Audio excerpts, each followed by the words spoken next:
La sagesse de la Kabbale est la plus ancienne des sagesses. Elle vient du temps du patriarche Abraham, c'est-à-dire le XVIIIe siècle avant notre ère, soit il y a 3800 ans, depuis nos jours.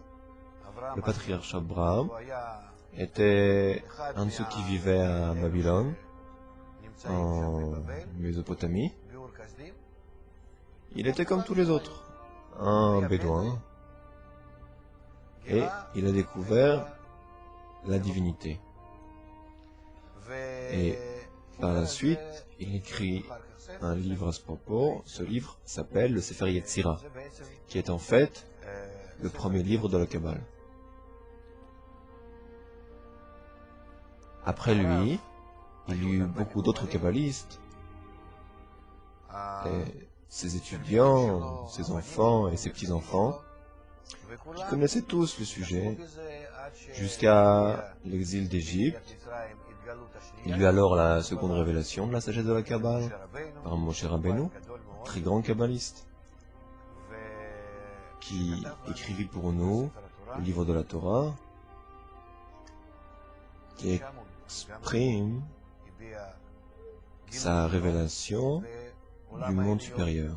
Seulement, il s'exprima d'une autre façon. Abraham écrivit avec l'aide de noms, de sphirotes, de partsoufim,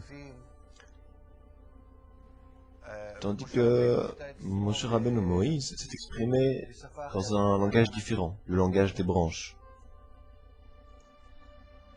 Ce qui signifie, comme tout ce qui existe, notre monde vient d'en haut, d'un monde supérieur.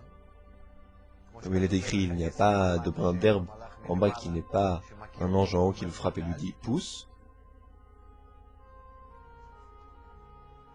Par conséquent, il y a une parfaite adéquation entre le monde supérieur et notre monde.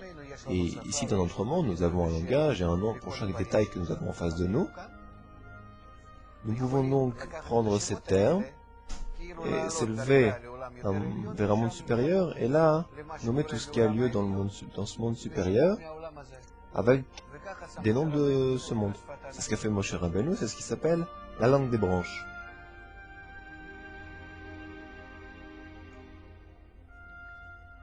Et donc, de cette façon, nous avons le livre de la Torah, et il semble aux gens qu'il est question de notre monde, comme une histoire, un roman, une sorte de voyage ou d'événement.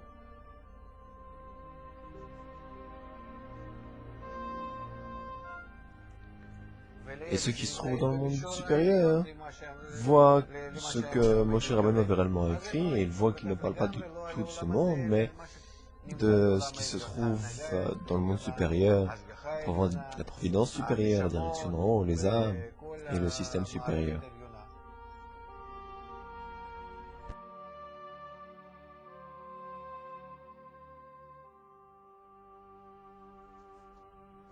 Par la suite vint le livre du Zohar, connu de tous. C'est le livre le plus célèbre de la Kabbale, que tout le monde connaît, bien que personne ne le comprenne, mais il est très connu.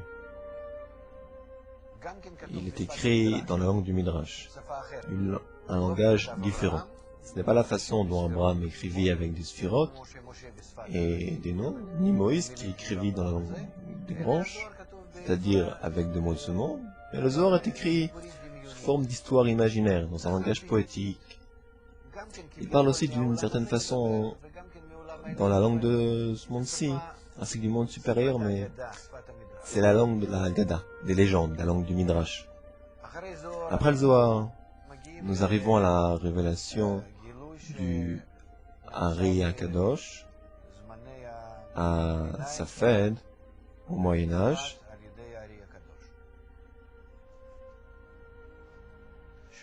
Il n'a par lui-même rien écrit, tout ce qui nous reste de lui, ce sont les écrits du Rav Chaim Vital, son étudiant. Toute la Kabbale moderne provient de lui.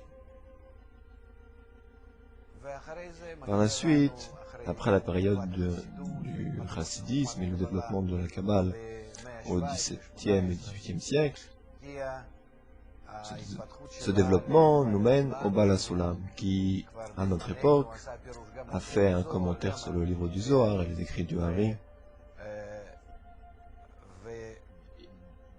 Il a exprimé la Kabbale dans une langue moderne. Il a écrit le Talmud Sefer Sfirot, un langage scientifique, écrit de façon académique, très précis, avec un glossaire, des questions, des réponses. Un livre d'études qui est vraiment adapté à notre époque.